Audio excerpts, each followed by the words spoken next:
So engaging families in learning. For those of you who don't know me, I think I know quite a few people. I'm Sheila Brown. I'm an Inspector of Education with Education Scotland, and I was involved in the thematic inspection of family learning, which took place in early 2020. So what we're going to do today is I'm going to talk you through some of the outcomes of the inspection, and as Anne had said, my colleague Anne has said, there'll also be a chance at the end to talk a bit about the outcomes from the inspection and any questions that you may have. So the reason this came about, I think, was that ourselves in the Community Learning and Development team in Education Scotland had been seeing an increasing amount of family learning in inspections, in school inspections, and also in CLD inspections, and we felt there was a good case to have a wider look at family learning. Can I just check, are people seeing the slides? Yes? Yes? Yes. Yeah, Yes. that's great. Sorry, I thought I'd better check. Okay, so I'm going to say a bit first of all around how we did the inspection, what we covered, and we're going to be having an input today from one of the schools that we visited, and that'll come after this initial part that I'm going to do just now, and then we can have discussion at the end. As I say, if you can, just to repeat, that you can keep your cameras and mics off until the bit at the end if you want to ask a question, and put any comments in the chat as you go along, and that my colleague Anne will be keeping an eye on that. Okay, so engaging families in learning. I'll say a wee bit about the scope of it. Over a period of, I think it was probably about 6 weeks, we visited 41 schools, early learning and childcare and CLD settings, and that was, over January and February 2020. And that came about, what we did, those of you who may have been involved in it, we wrote to authorities to ask them to put forward family learning that they thought it was worth us looking at, rather than us just choosing a range of places to go, that we asked authorities to put forward, and then we chose from the list that authorities sent us. So we came up with 41, which covered every local authority in the country, and in some authorities we visited more than one. We visited a whole range from, let's say, early years, primary and secondary, and CLD settings. And we spoke to about 474 carers, 292 children and young people, 429 staff, and 191 partners. So you'll see from that we did cover quite a wide range in that period of time. And on each visit there were 2 HMIs who covered all of the visits. I wanted just to touch on this, the definition of family learning, and this will probably be important as I go to later to talk about the outcomes of the family learning review inspection.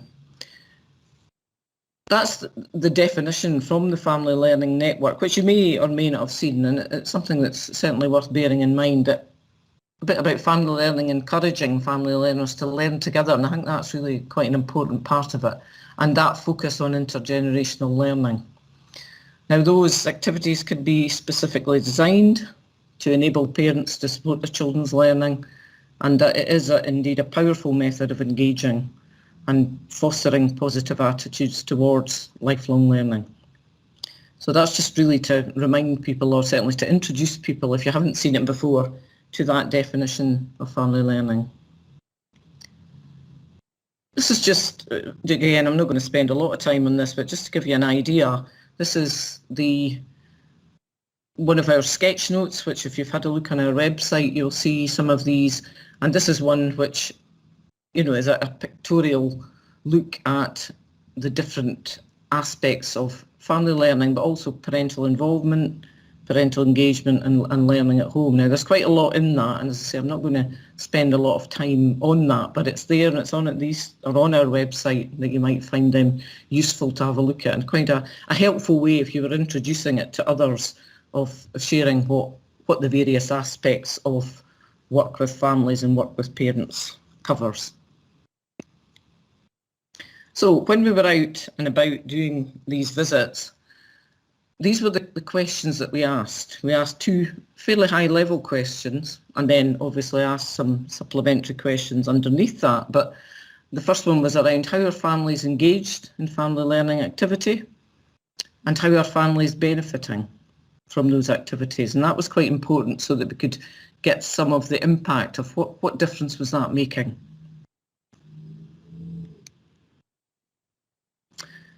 So what did we find?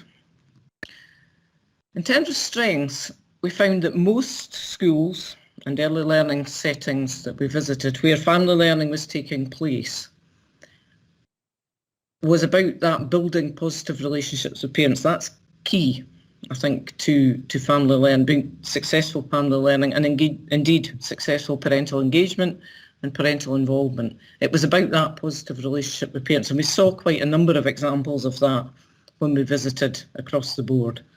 And we felt that that was key to the success of those programmes. We found that family learning in schools, and that what we saw was mostly in schools, but not exclusively, was starting to improve outcomes in terms of attainment and achievement.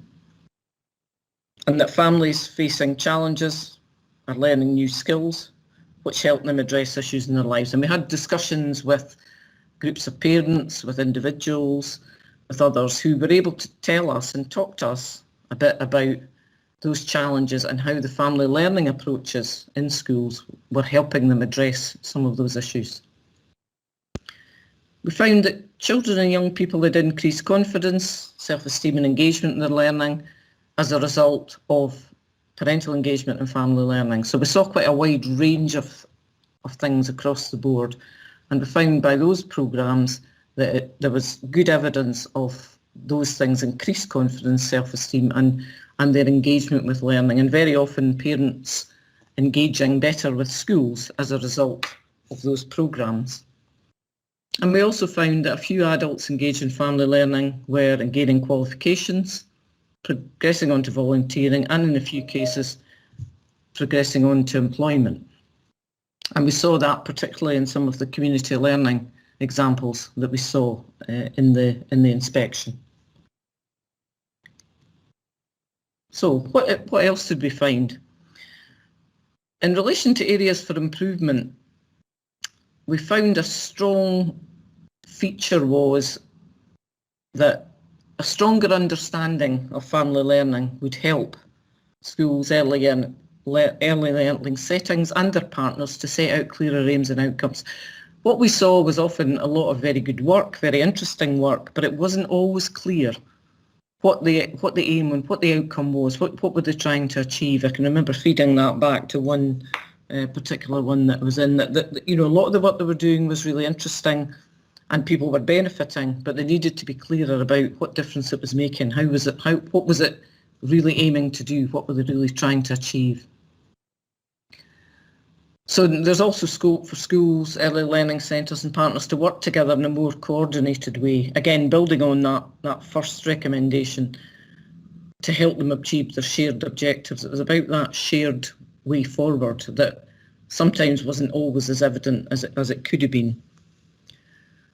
And we felt that, again, building on that, all partners need now to establish robust arrangements that enabled them to report on the impacts of family learning and to celebrate and disseminate highly effective practice, because we did see quite a number of examples of really interesting and effective practice.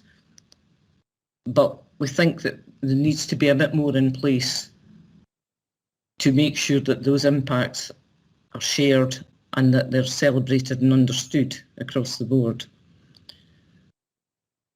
We also felt that the sustainability of family learning needs to be considered as part of planning activities and programmes. You know, that they're often not just one-off events or one-off courses, that there could be a lot of sustainability built into programmes moving forward, and there needed to be a bit more thought put into how that was working, and that progression routes for adult learners needed to be more embedded in family learning activities and programmes. that sometimes it was very clear what the routes were for children and young people, but not always as clear for those adults and family members who were involved. So you'll see from that, you know, certainly a lot of strengths that we found. I think one of the key things that I suppose came across, and our colleague Anne, who's on the call, would certainly reflect this as well, that some of what we saw wasn't family learning as per the definition, that a lot of what we saw was good parental engagement, parental involvement, etc. Now, as much as I don't think it's totally helpful all the time just to focus on the definitions, but it would be fair to say that some of it wasn't actually family learning as we would describe it. Anne, would you agree with that in terms of what you saw?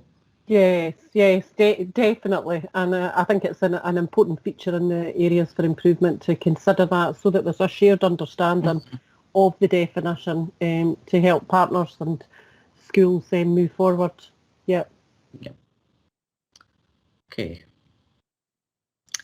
So just to touch on again, another one of our sketch notes around those features of high quality family learning, and building on what we were saying there, if you have that shared understanding of what we're trying to achieve, then there is more likelihood that you will get there in terms of the outcomes that you're looking for. And this may be a useful tool, a useful resource that you could use to think about how you develop that high quality approach to family learning. Okay, now I'm now going to hand over in a second to our colleagues from Carronshore Primary in Falkirk, who are going to present their story. Myself and another colleague visited Carronshore as part of the family learning inspection, and we identified it as an area of practice worth sharing. And since had a chat with Laura, the head teacher, and they were able to tell me a bit about what had happened since COVID happened very quickly after the family learning review was concluded, and hopefully they'll be able to share with you some of their journey. So can I introduce our colleagues from Carronshore, Laura and Mary, who are going to tell us a bit about their journey. Can people see that now? Hi, everyone. Yeah, that's great. I can see it now. Thanks. Hi, everyone. I'm Laura from Carronshore. I'm the head teacher. Barry, you want to just say hello as well? Yes, hello, folks. I'm Barry Ollier and I'm a CLD support worker with Falkirk Council. So I'm really just going to share our story. I still feel completely unnatural talking to a screen in a room on my own. I've not quite got the hang of it yet, but I will do my best. So the picture on the screen at the moment is how we sort of tracked the attainment and achievement of the children in the school. It was about a holistic tracking, and the post-it notes are names of children, and they gave a wee bit of detail about free meal entitlement and all that sort of thing.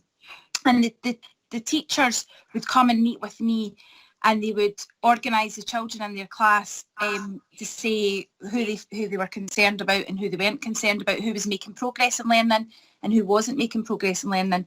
And every time we went through this process, what we would find is that the children that we were concerned about, that we were worried about their progress in learning, or just worried about them in general, quite often we would find if there was one child in a family, then all their siblings were also grouped into that same area.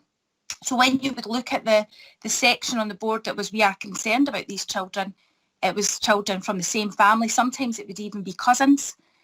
So we recognised that in order to improve attainment and achievement in our school, we really needed to have a family learning approach, and we had to look at the whole family as part of that.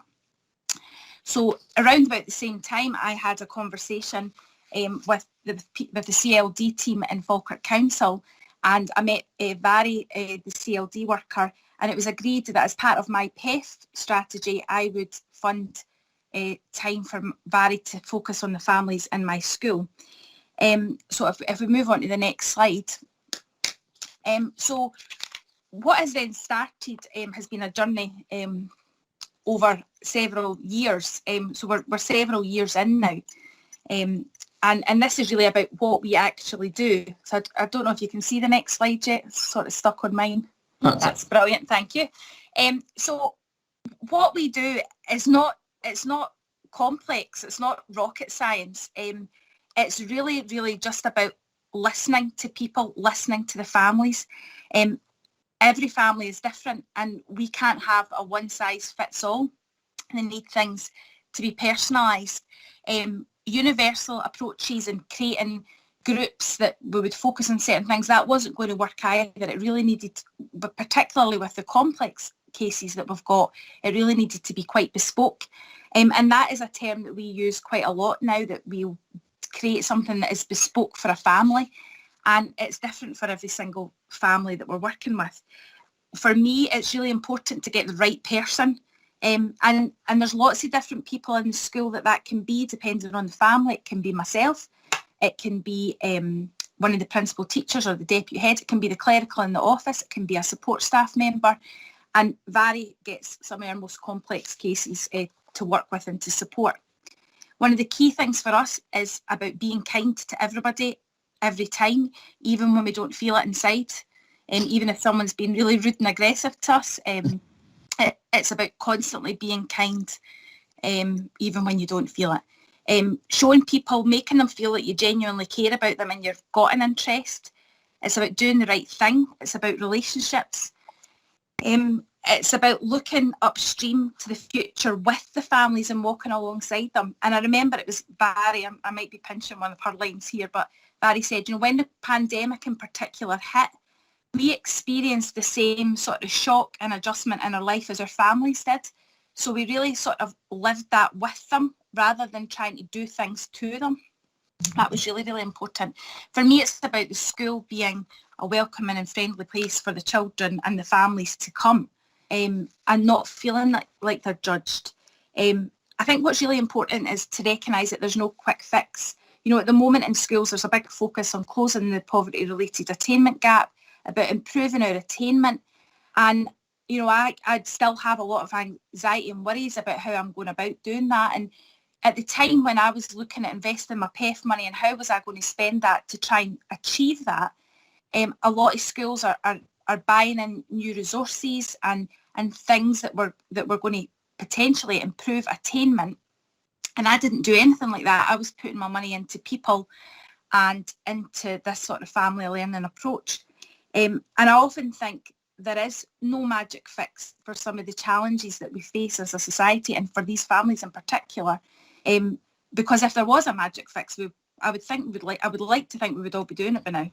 And I think that's the reality, and the challenges that we are yet to face moving forward, especially out of this pandemic, we actually don't know yet, and we don't quite know what is going to work and what's going to make things better for people.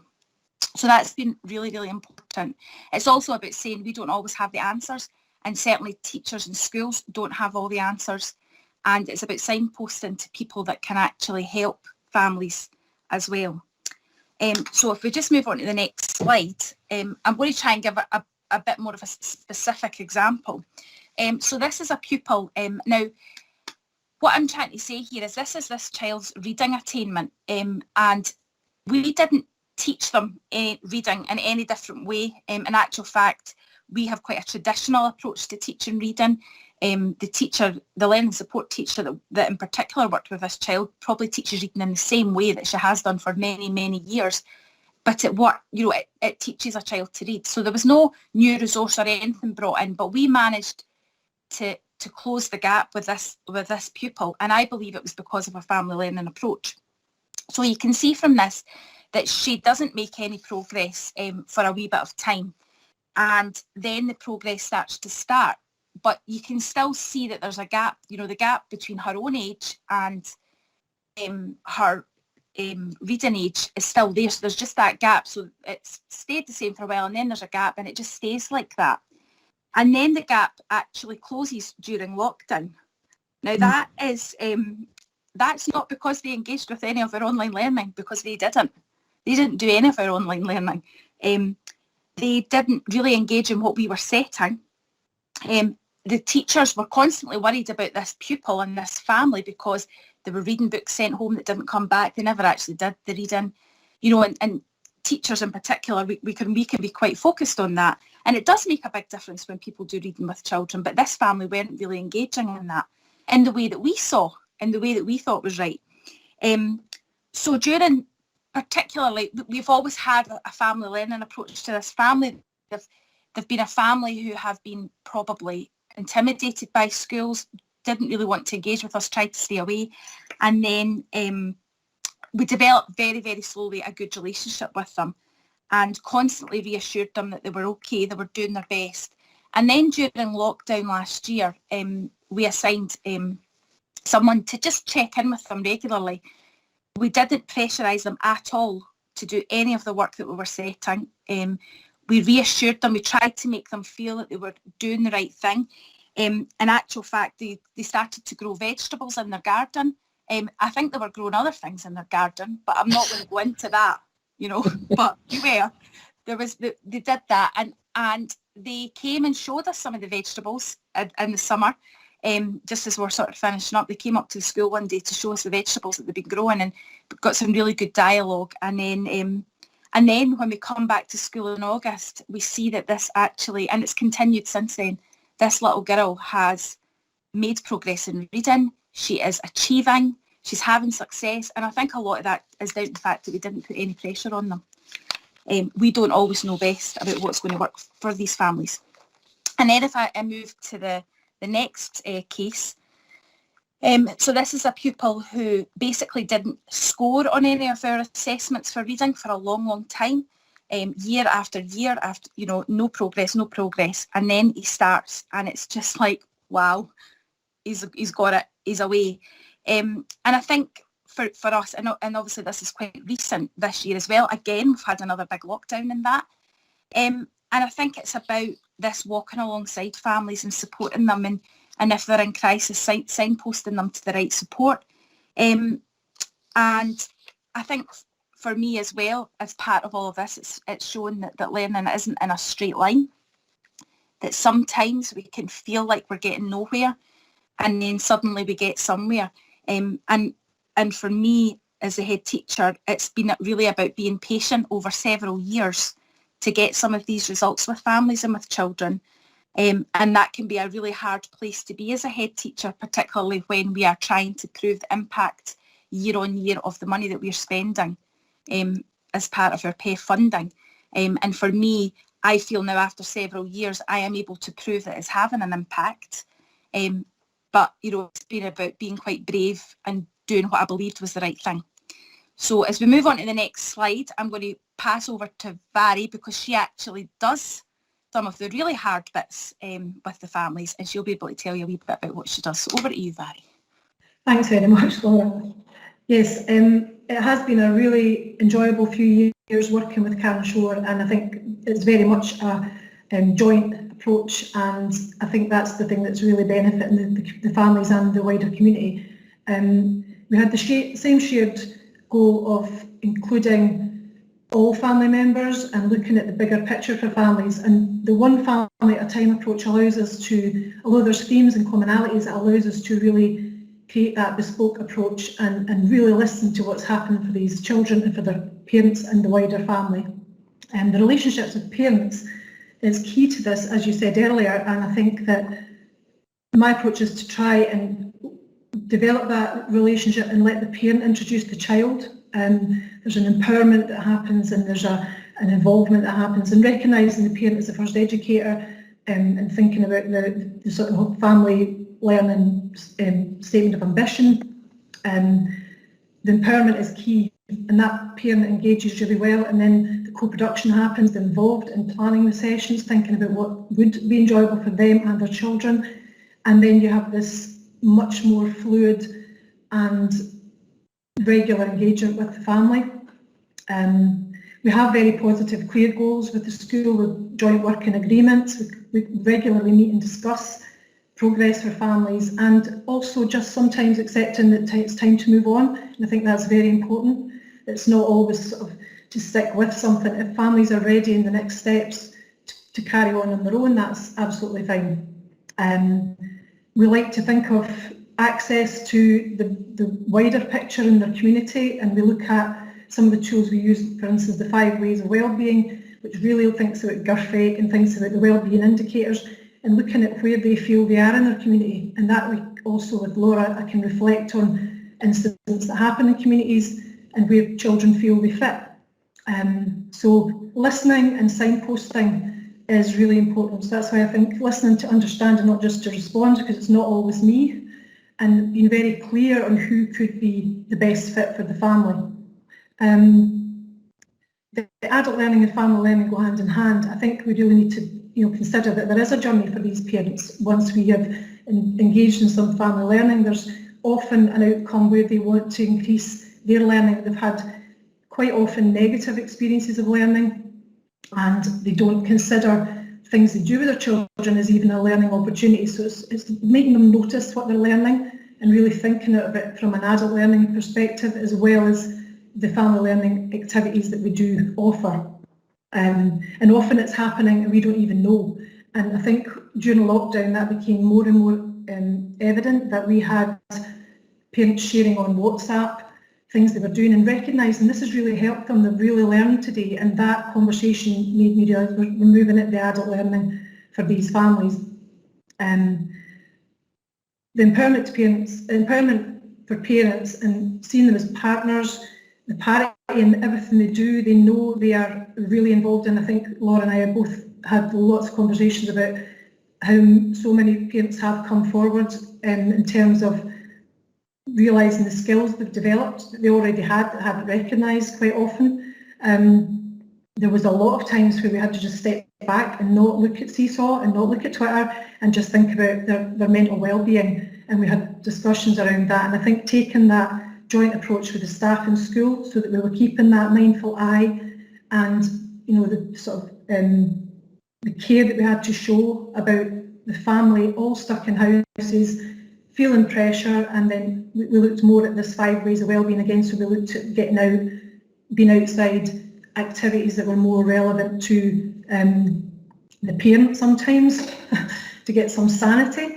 And I think for us, connecting continuously through lockdown, and the numbers increased in terms of referral, and the continued engagement certainly increased, where we'd normally see a bit of input and then people fall away. There was a genuinely clear need for the connection that was being provided online. So I think, summing up, I think it's been a really good experience. I think there's been more positive than negative, but I think that we have really to take stock of the approaches we've taken in the last year and find ways of working on them and growing on them. So I'll pass you back to Laura, if that's okay. Thanks very much. Thank you. Yeah, I think that's us, Sheila, that's us. Thank you very much, colleagues, for talking about your journey, which myself and Alona saw when we were there. So, folks on the call, that's really what we wanted to cover in terms of input. So there is a bit of time now for some discussion or questions, either questions to Laura and Mary, or just general questions about the key messages from the family learning inspection. So you can either put it in the chat, or please put your hand up if you want to put anything. I think there's... So we've got a question around, can you share some examples of your bespoke programmes?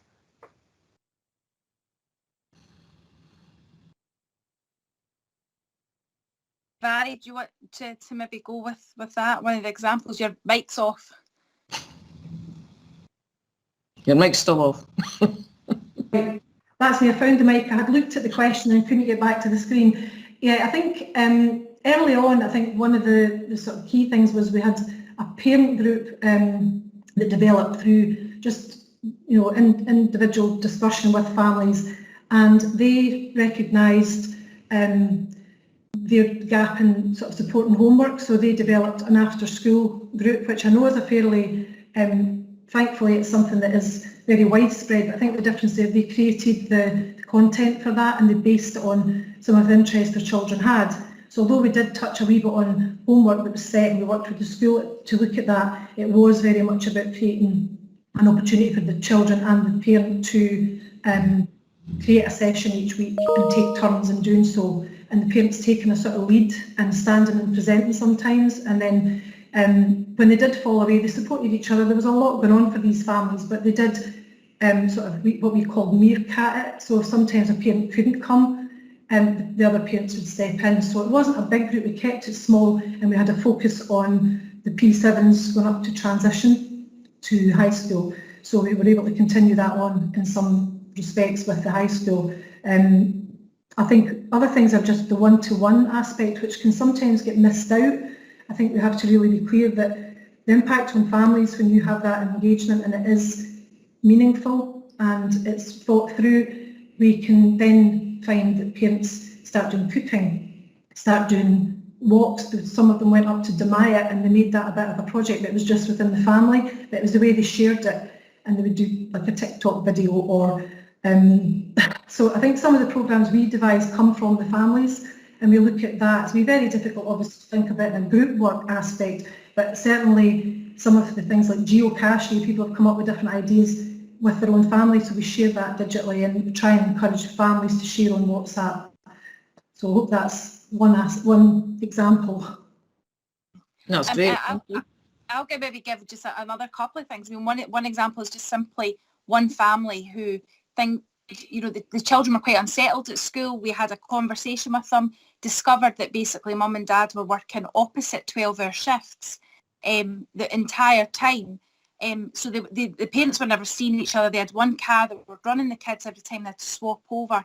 You know, it was just no way to manage family life in general. So it was Barry that got involved with that one as well. And all it took was really a conversation to identify that this was having such a big impact on them as a family.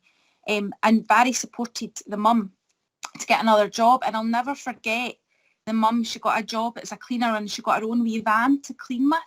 And I'll never forget the day that I saw her and she just started it. You know, it was like the joy that suddenly their whole life was better because of that one simple thing that Barry supported her to do, because she didn't have the capacity to apply or to even think that she could get another job doing something else. But it changed their whole family life. Another really good example, and the ladies, Sheila and Alona, got to visit to meet this lady when they came out. You know, had a granny in the community who actually had lots of grandchildren who have been through Carronshore, who's still in Carronshore. I often joked because she's a force to be reckoned with in the local community. Oh, yes, having met her, yes. I remember saying, I need to get you into the playground because I tell you the behaviour would be perfect. But she was one of those people that someone would say, oh, such and such is here to see you, and you'd be like, oh, geez, who's going today?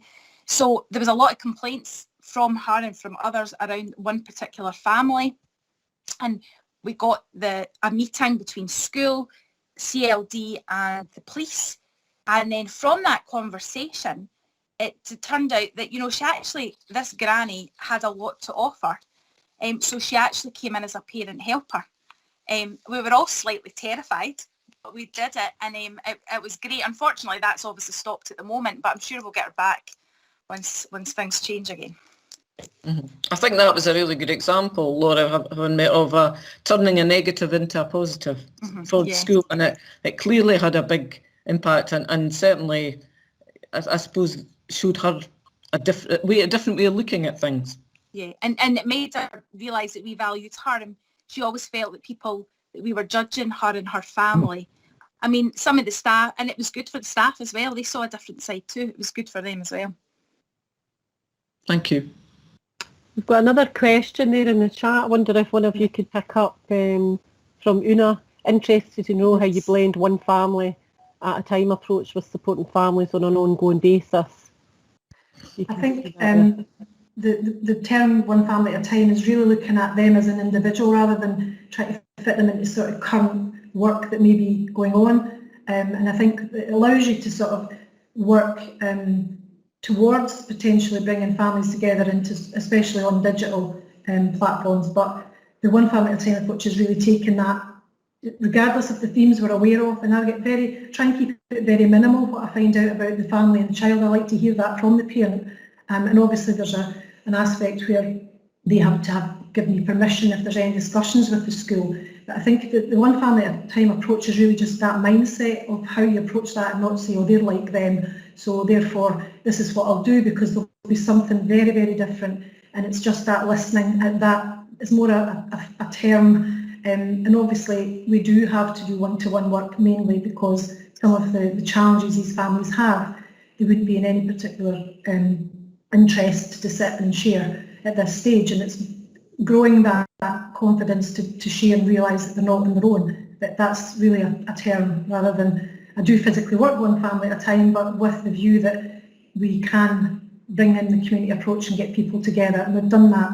And I think, Laura, we know that two parents in particular that were very in conflict, and we brought them into a group before lockdown, obviously. But again, the approach was very different with each.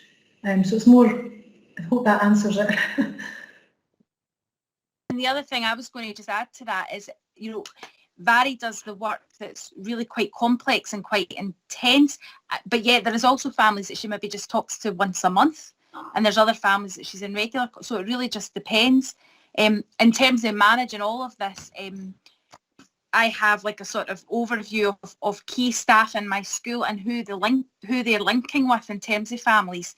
So if we recognise that there's an issue somewhere, we identify a certain person. This session, to complement the work that Barry does, I have a full-time education welfare officer that I've funded through PEF as well. And she links with other families, different families from Barry. It's a slightly different role, but it's just to try and enhance what we're offering so that we can reach as many people as we can. Could I just come in with a question around sustainability? You know, it was one of the areas for improvement that we identified from the Family Learning Review, and I wondered, you've mentioned PEF several times, so I wondered if you could say a wee bit about sustainability around that.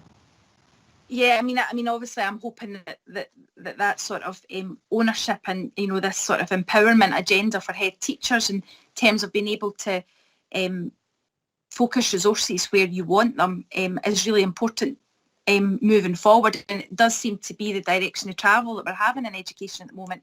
So for me as a school, I can see that this is working in my school, and it's about, you know, whether or not I've got PEF funding or I've got other ways of doing it, it's about being flexible and prioritising the resources that are available to me in that way. That's really helpful, thank you. Thanks. Any other questions, comments, folks, or general thoughts on the outcome of the family learning inspection? Is it what people expected? Were the messages different, or what you would have maybe thought about?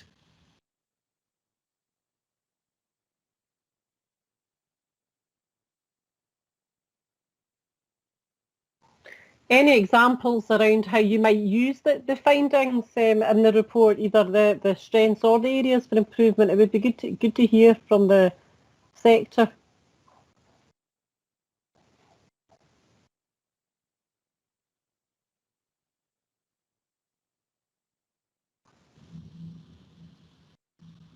We're not getting a lot here, bit of a silence. Very quiet, very quiet. Very quiet. I might just add... We've got somebody there. No, we've got one on. Sorry. Mark Meakin. Hi, Mark. Hi there, I'm Mark Meakin. I'm the Community Land Development Manager with Falkirk Council. I don't want to make Falkirk hog this whole discussion, and we've already had Lauren, we've already had Barry there talking, so I didn't want to sort of take away any of the limelight from the excellent work that they've been involved. I think, you know, the inspection report that came out about family learning is useful, and certainly the feedback you provided, Sheila, is really useful in a way of creating further dialogue within CLD providers and also with colleagues within education services and children's services broadly, and recognising that how good is our school inspect framework, self-evaluation framework. You know, there's a section on family learning there, and my colleagues and I have struggled for a number of years in working with colleagues in schools about getting a clear definition and understanding about what family learning is and the difference that it's got from family involvement, family engagement, etc. And I think, you know, the the slides that you put up are a useful way of beginning to open that discussion up and get into more dialogue like that. And I know some colleagues in schools, head teachers, have struggled with that and their understanding the conceptualisation of it and how it can work. And certainly the only way to try and do that is to look at it in practice, and I think it's useful that we've got the Carronshore model and other models around Scotland that we can actually draw on and share with colleagues within Falkirk as well to take that agenda forward. I think the sustainability issue that Anne raised earlier is a really good question, because without PEF funding being around at the time, and that enabled Laura to take a chance on trying something that she felt would be quite simple. I think she undersells herself in terms of that. The leadership that was taken there was pretty strong.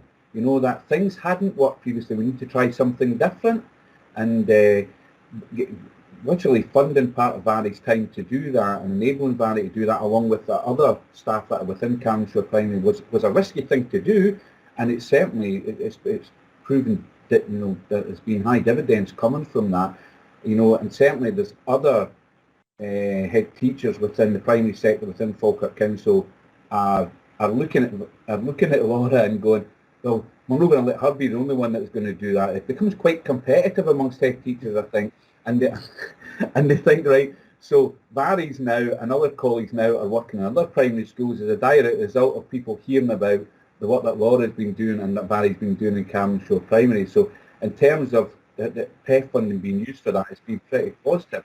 At the same time, we recognise that PEF might not be around forever, and we need to find ways of thinking about the sustainability of the approach rather than the post. We need to think about how we can embed the approaches within schools and ensure that there's multidisciplinary teams are able to come in and work and do that. How that materialises, I'm unclear at the moment. It's just one of those ever-changing feasts, I suppose.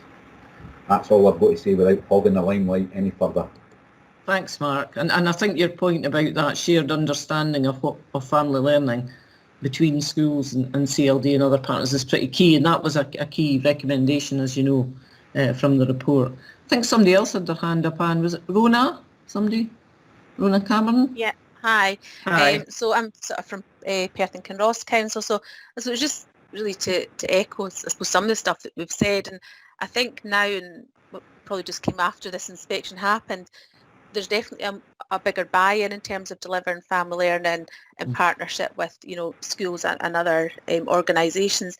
And certainly within Perth and Kinross, we've had that sort of commitment and investment in terms of, you know, new posts available to sort of expand what we're already offering, so that we can offer a little bit more.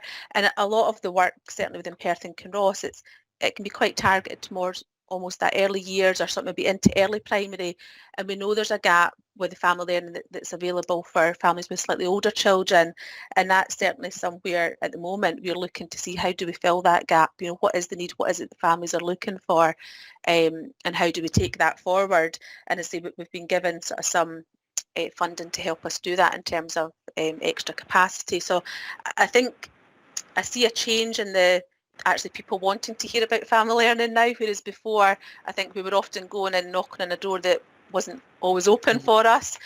So that there's definitely a big change in, you know, the desire to take family learning forward, and actually people really understanding the difference it actually makes and the longer term difference it makes for families. So yeah, just wanted to echo what's already been said. That's great. Thank you, Rona. I think there's maybe a couple of things in the chat.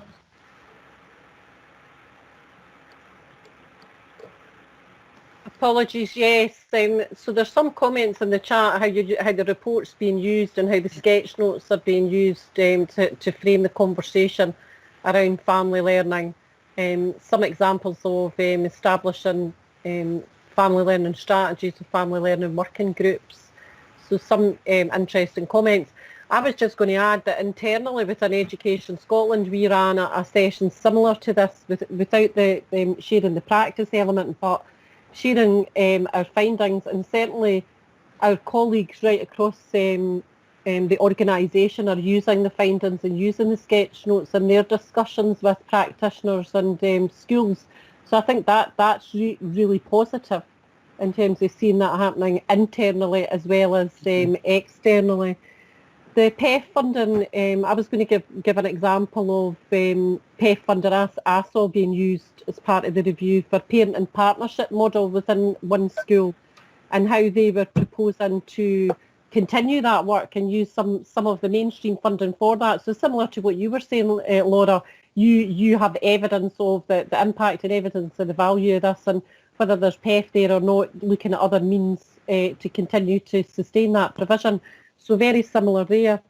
In terms of asking for resources, thanks Barry for putting your email address up there. You may be inundated now, but I would also urge you to have a look at the National Improvement Hub for further information there, so you might want to have a look.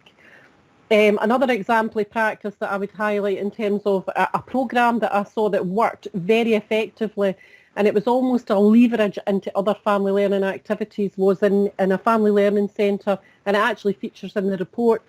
It was the Rainbow Family Learning Centre, and it was a cooker on a budget programme, and that was the hook for parents and children and families to work together, and there was a lot of work around literacy and numeracy there, and that developed, it grew arms and legs into families growing produce at home, cooking together, then to parents doing train the trainer and then co-delivering some of the sessions, and then that grew into other aspects. The feeder primary school from that early years centre, I met with 4 head teachers who all said that they could see the difference in terms of the children that were coming up through the early learning centre into the primary schools. There was work to be done around the hard evidence to support that, so it was anecdotally that I heard from head teachers. But another strong example, I think, of family learning approaches that, as I say, grew arms and legs. It was the largest book bug session. I went into a focus group. There must have been about 50 parents there in this room who attended because they were so passionate about their engagement with that centre. And I think that would be another example that I would highlight that I've seen during the review. Yeah, and I just realised I didn't switch my camera on, but you'll have got the gist of that. Thanks, Anne. And as you say, that features in the report. That people, have a look at the report, which is obviously published on our website, that you will see, those examples, which includes Carronshore. The last thing, sorry, that I was going to say there is you might want to, we'll share a copy of the presentation that Sheila used, and that's something else that you can use in your discussions to help support the process of, getting a bit of dialogue around family learning. So you can adapt to your context. And an evaluation. We'll share them both after the session.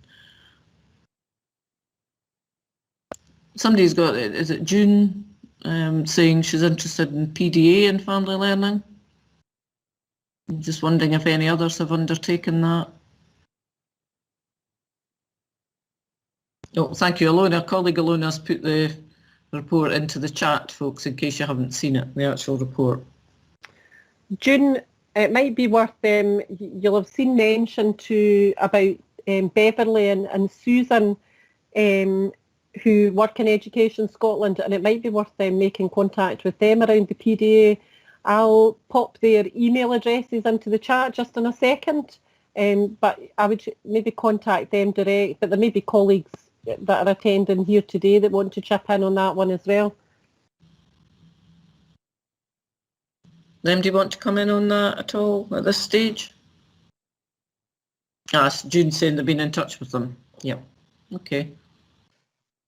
That's great, June. Okay. Any other final questions or points, either for ourselves or for our colleagues from Carronshore?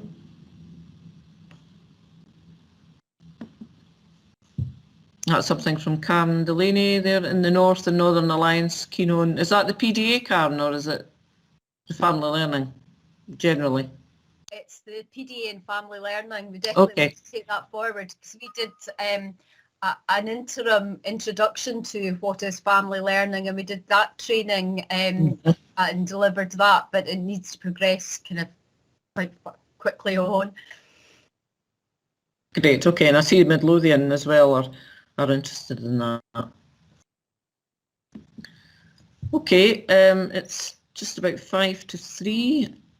Folks, if there's nothing else that anybody wants to add or ask, can I thank our colleagues very much, Laura and Mary from Carronshore, and I thoroughly enjoyed my visit there, and Alona's now on the call somewhere as well. I think we both enjoyed our visit there on the day, and meeting all the families and meeting yourselves and your staff.